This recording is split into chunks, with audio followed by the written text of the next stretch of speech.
Yo, what is up, guys? It is Nick, or the Notorious Fantasy, back at today with another fantasy football video. In today's video, I got you guys the Week 15 wide receiver rankings. Now, before I get into these Week 15 wide receiver rankings, I'd like to give you guys a word from my friends and my sponsor over at OverlayDFS.com. OverlayDFS.com is my favorite way to play daily fantasy sports. Now, obviously, on the website, they have NFL, mainly what I cover, but they also have NBA as well, so you can get your fix for both NBA and NFL on OverlayDFS.com. Now, obviously, I'm going to be talking about the NFL here. My favorite game to play is the progressive game mode. Now, they have entries at all price points, $2.5, $22, or $109. Now, the cool thing here is what progressive means. There's that beautiful progressive bonus. If you hit 12 and 0, you will cash that progressive bonus. And the $22 game, you would cash a progressive bonus of over $10,000. Now, obviously, on Sunday, it is going to be even higher than that. I'm recording this on Tuesday. It is going to be even higher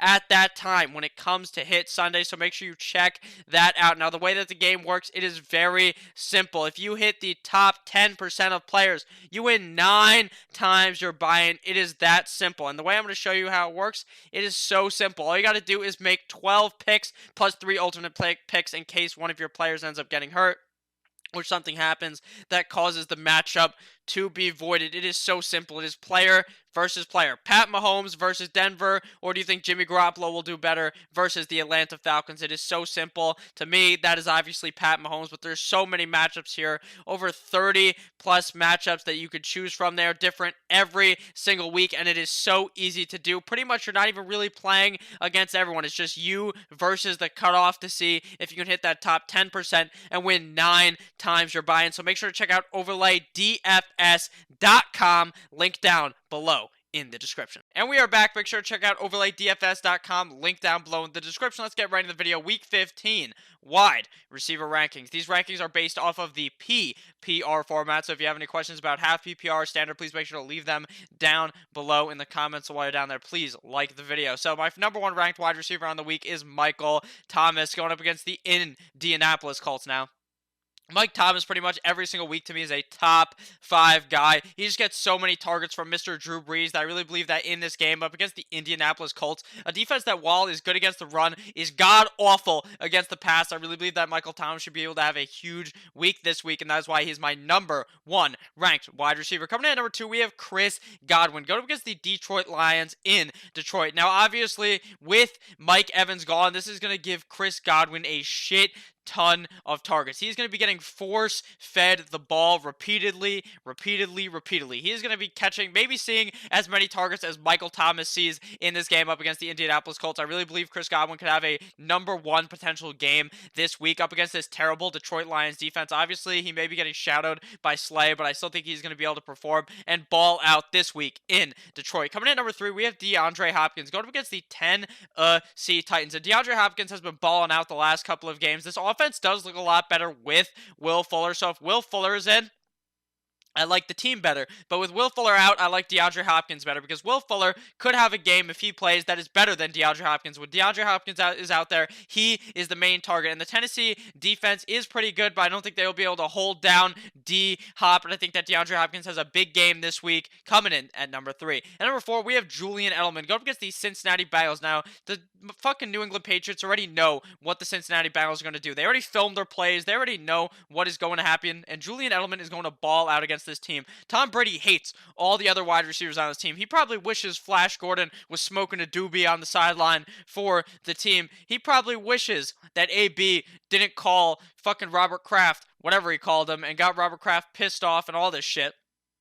He wishes AB was still on the team because all he's got is Julian Edelman. And he's still going to keep feeding Julian Edelman the rock. Even up against a trash Cincinnati Bengals defense where they may get up early, I still think Julian Edelman will keep getting force-fed the rock because he's the only option to throw the goddamn rock to. Coming in at number 5, we have Davante Adams going up against the Chicago Bears. Now, obviously, Davante Adams had a good game 2 weeks ago and then last week kind of shit the bed. But I think he'll have another big game this week in Chicago. This game looks like it's going to be a snowy game, and I know you might might be thinking in the comments, Nick, you know when it snows, they like to run the ball more. Nick, you fucking idiot. And you might be thinking that. And that could be true. But not last week, but the week before, they played in the Meadowlands in New Jersey, and it was snowing heavy. And they kept throwing the ball to Davante Adams, and he had a big game. This week, if it snows in Chicago, I still believe that Davante Adams could have a big game this week, and I got him coming in at my number 5 ranked wide receiver. Coming in at number 6, we have Tyreek, the Freak Hill, going up against the Denver Broncos. Now, I think that Tyreek Hill has potential to be the number 1 guy on the week, just like all of these top 5 guys do. I think Tyreek Hill has, obviously, he has the speed that kills this Denver defense. He may even only catch 4 balls and score 2 touchdowns in this game. I really believe he is going to be the only threat, really, on the field besides him and Travis Kelce. They're going to absolutely eat in this game. And up against a Denver Broncos defense that could easily be beat, I think Tyreek Hill should be able to go out there and perform this week. Coming in at number 7, we have Allen Robinson going up against the Green Bay Packers in Green Bay. Before, I may have actually said that the game was in Chicago. I'm not sure if I did or not, but the game is in Green Bay, and I think that Allen Robinson is going to ball out in this game. I think you stay engorged in those flames and keep riding out Allen Robinson. He's been on fire the last couple of games. Kissing titties, Mitchell Trubisky loves throwing the ball to Allen Robinson, and I believe that he will have a big game this week in Green Bay, even in the snow. Coming in at number 8, we have DJ Moore on the 1s and 2s, going up against the Seattle Seahawks. And I believe that DJ Moore will have yet another big game. He's been balling out of control the last couple of games, putting up big numbers. And even up against the Seattle Seahawks defense that is quite good, I believe that DJ Moore, Kyle Allen's favorite target on the field, he will be able to perform quite well in this game. Obviously, Curtis Samuel really has not done shit the last couple of games. He's really just been feeding DJ Moore. Coming in at number 9, we have Julio Jones, going up against the San Francisco 49ers in sunny San Francisco. Now, obviously, Julio Jones last week did not play amazing. He didn't play up to his standards, but he was playing up against a tougher type of defense. This week, he gets the same treatment up against the San Francisco 49ers, but I believe that he could have a big game. Richard Sherman likely not going to play in the game. I think that Julio Jones will be able to ball out on this team. With Calvin really gone, he's really just going to be able to worry about throwing the ball to Julio Jones and Austin Hooper, and since Austin Hooper won't really take too many of his targets, I believe that Julio Jones will have a big game this week in San Francisco. Coming in at number 10, we have the new wide receiver 1 on the L.A. Rams, and that is Robert Woods, going up against the Dallas Cowboys in Jerry's World, Dallas. Now, I like Robert Woods in this game more than Cooper Kupp because of the simple fact that Jared Goff has just been feeding Robert Woods like no one else on the field. He said, Cooper Kupp, your friendship is canceled. Canceled, canceled, canceled. Robert Woods is going to be catching dots in this game, scoring touchdowns, playing phenomenal. I love Robert Woods against the Dallas Cowboys. Coming in number 11, we have Jarvis Landry going up against the Arizona Cardinals in Arizona. Now, obviously, Jarvis Landry has just been outperforming Odell Beckham Jr. every single game pretty much this season.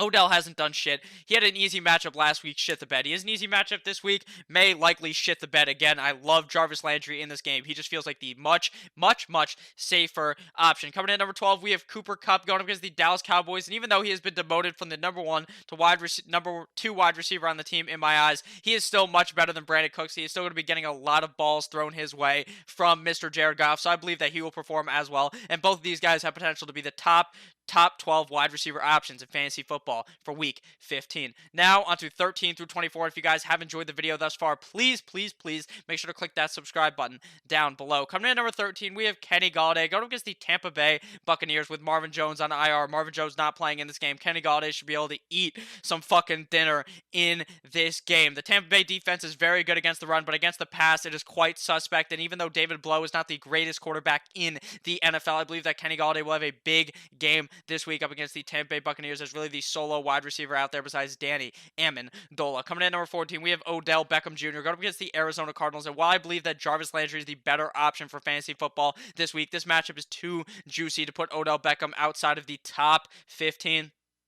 He is just too good of a wide receiver. Even though he has not been doing all that hot the last couple of games, I believe he could break free. He could be soaring. He could be flying up against the Arizona Cardinals in Arizona. Coming in at number 15, we have Keenan Allen going up against the Minnesota Vikings. Now, Keenan Allen has actually done pretty good the last couple of games, and I believe he will have another okay game this week up against the Minnesota Vikings. Not a top 12 type of guy, no more, but obviously has wide receiver 2 floor. He gets a lot of targets on the team, so I believe he will be able to perform this week against the Minnesota Vikings. Coming in at number 16, 16, we have A.J. Brown, a new person to crack the wide receiver 2 category, and for a good reason. Going up against the Houston Texans, a rivalry matchup. A.J. Brown is going to get force-fed in this game. Ryan Tannehill says, fuck you, Corey Davis. I do not like you, just like me. I don't like Corey Davis, that sorry-ass fucking scrub. I believe A.J. Brown is going to have a big game this week up against the Houston Texans. Definitely a great flex play and even a great wide receiver 2 play on the week. His games have gone from bad to good to bad to good, so even though his last game was good,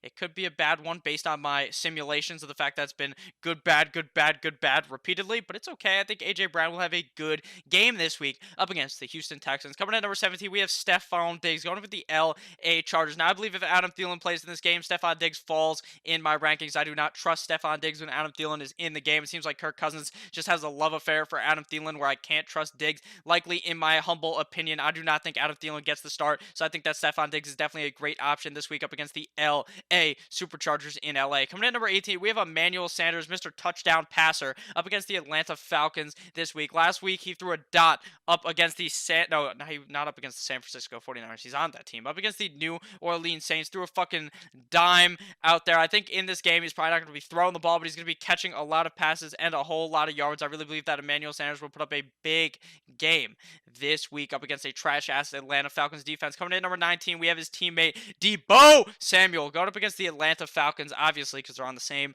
fucking team. Now, Deebo Samuel looked good in that game as well. He's much more of a safe type of a play, around 10, 12, 15 points in this game. I really don't see Deebo having a humongous game where he scores like 30 points because Emmanuel Sanders and George Kittle take up so much of the offense, but I still do like Deebo Samuel this week. Coming in at number 20, we have Courtland Sutton, wide receiver of the Denver Broncos, going up against the Kansas City Chiefs in Kansas City. Now, Courtland Sutton and Drew Horsecock Locke have a great connection on this team. Locke loves throwing the ball to Courtland Sutton. I see no reason why Courtland Sutton could not find the end zone this week up against a Kansas City defense that is not all that amazing. Coming in at number 21, we have Christian Kirk going up against the Cleveland Browns. Now, the Cleveland Browns defense is not all that amazing. I think that Christian Kirk and Kyler Murray have a great connection, so I think that Christian Kirk is obviously a guy that is potential to be a top 24 type of guy, and that is why I have him slotted in at number 21 this week. I am a bit worried, though, about the fact that I think that the Cleveland Browns may get mollywopped by the Arizona Cardinals somehow, and the fact is that if they just whoop their ass, then they're just going to be running the ball. Coming in at number 22, we have Amari Cooper going up against the L.A. Rams. Now, I'm a bit worried that he may be getting the Jalen Ramsey treatment in this game, maybe getting a bit shadowed, which would obviously hurt his value tremendously. He would probably fall and probably only score you like 8 fantasy points, but even with that said, Jalen Ramsey doesn't just shadow the whole fucking game. He'll hop off of Amari Cooper's dick and hop on Michael Gallup's for parts of the game, and in that time, Amari Cooper could shine, so I believe he is a top 24 type of guy in the week. It is hard to sit a guy that Dak Prescott loves throwing the ball to so much. Coming in at number 23, we have D.D. Westbrook going up against the Oakland Raiders in Oakland. Now, obviously, with Baby Shark, Baby Shark gone, D.D. Westbrook is going to have a phenomenal game, even with the fact is, when Big Dick Nick Foles is in the game, D.D. Westbrook gets fed. This is going to be Gardner Minshew. I still think that D.D. Westbrook could have a big game this week up against a trash-ass Oakland Raiders defense. Coming in at number 24, we have Michael Gallup going against the L.A. Rams. I don't think he's going to get too much of that Jalen Ramsey coverage, so I believe that Michael Gallup will be able to have a big game this week, but I am worried that the Dallas Cowboys may get their ass completely shut down in this game by the L.A. Rams like they did last year when they played in the playoffs. Now onto 25 through 32. So if you guys have enjoyed thus far, please make sure to click that subscribe button if you haven't already, and click that like button if you haven't already as well. Leave a comment if you got any questions. It really does mean a lot, and it helps me grow the channel. Coming in at number 25, we have Tyler Lockett going up against the Carolina Panthers, and he believes he is 100%. He no longer has the flu, like his name is Le'Veon Bell, so he should be good to go for this game. I am still worried about the fact that he just hasn't been getting fed by Russell Wilson like he was in games past, but that could all change because he's 100% healthy. Now, I'm not going to be trusting him heavily, even with the fact that he's healthy, but I do think he's obviously a top 25 type of guy this week against a trash Carolina Panthers defense. Coming in at number 26, we have Jay Bizzle, John Brown, going up against the Pittsburgh Steelers. Now, last week, he got his ass absolutely shut down in Buffalo against the Ravens. In this game up against the Steelers, there's potential for that to happen again. The Pittsburgh Steelers do have a good defense as a whole, and I think John Brown could suffer in this game, but he's still Josh Allen's favorite target, so there is potential for Josh Allen to heave it up and him to catch a 70-yard touchdown in this game. Coming in at number 27, we have DraftKings Metcalf, DK Metcalf, going up against the Carolina Panthers. No free ads, though. Check out overlaydfs.com. Link down below in the description. But DK Metcalf is going to have a big game this week up against the Carolina Panthers. If Tyler Lockett cannot get it done, DK Metcalf is obviously a very, very safe flex type of play for a chance for a guy who could score and hit that beautiful end zone. Coming in at number 28, we have Sterling Shepard going against the Miami Dolphins. Now, obviously, last week with Eli, likely Eli this week as well, Sterling Shepard did not have all that hot of a game. It was really the Darius Slayton show, and I could see that happening yet again in Miami, but I don't think they're going to be needing too many plays deep down the field to gash the Miami Dolphins defense, so I think that Sterling Shepard has a much better game and is definitely the safer play in my humble opinion. Coming in at number 29, we have Tyler, Boyd, going up against the New England Deflatriots. Now, obviously, the Patriots do have a great defense, and Tyler Boyd may be getting the Gilmore treatment. In that case, his ass is going to get locked up and fucking pretty much is going to score nothing, just probably 0 points out of him if that fucking happens. But I don't think Gilmore necessarily covers the slot guy and wants to shadow Tyler Boyd the whole game, especially with John Ross, the sauce boss,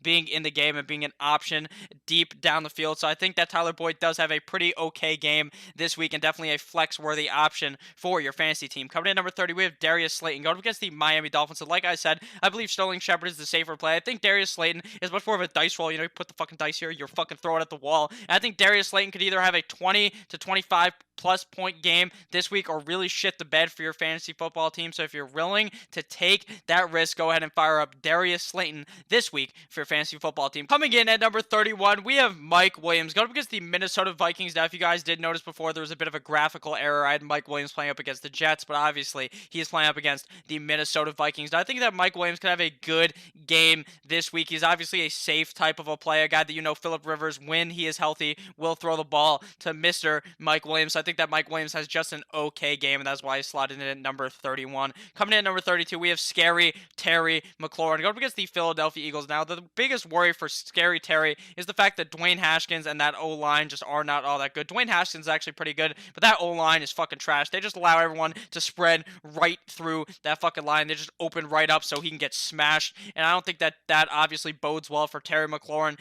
If this game goes to garbage time, Terry McLaurin could potentially have 2 touchdowns in this game and be a fucking league winner potentially for you in this game. Obviously not a league winner, but a semifinal game winner for you. But with that said, I would be a bit nervous about the fact that the offense just will not look all that hot up against the rivals, the Philadelphia Eagles. Thank you guys all for watching this video. If at any point you ended up enjoying, please make sure to click that subscribe button down below. Make sure to check out one of the videos that's on the screen somewhere over here. Check out overlaydfs.com. Link down below in the description. I love each and every single one of you guys. Make sure to have a great rest of your day. I will see you guys later, or maybe tomorrow, probably tomorrow, with some more videos. Goodbye, my friends. Let's have a great Thursday night football. Goodbye.